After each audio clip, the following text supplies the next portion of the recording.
The first way can be summarized like this.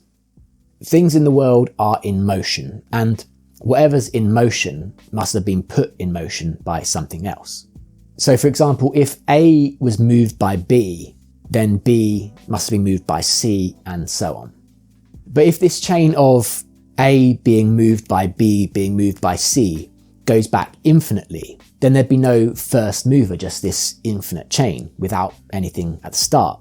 And if there's no first mover, says Aquinas, then there'd be no subsequent movers and nothing would be in motion whatsoever. But of course, things are in motion, and so there must be a first mover, and, says Aquinas, this first mover is God. So when I say this first premise that things in the world are in motion, it could be interpreted in the sense of like physically moving from one location to another like this ball, but I think Aquinas also means it in this broader sense of moving from potential to actual. I think Aquinas gives the example of wood being moved by fire from being potentially hot to actually hot. So for Aquinas, motion here might be better understood as something like change.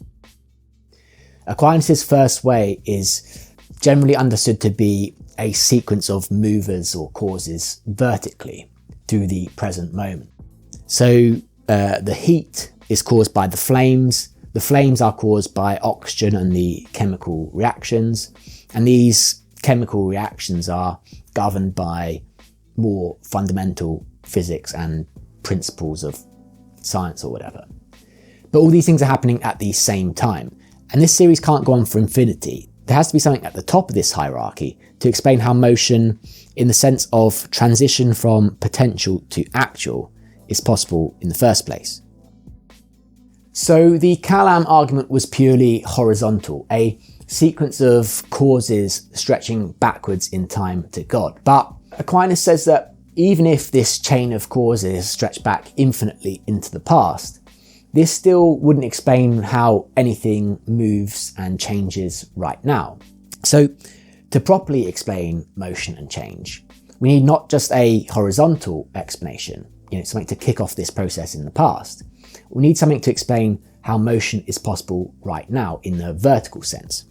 So we need a present and sustaining cause, not just one that kicked this sequence off sometime in the past. And this sustaining cause at the top of the hierarchy is God, a being of pure actuality that never changes, i.e. an unmoved mover.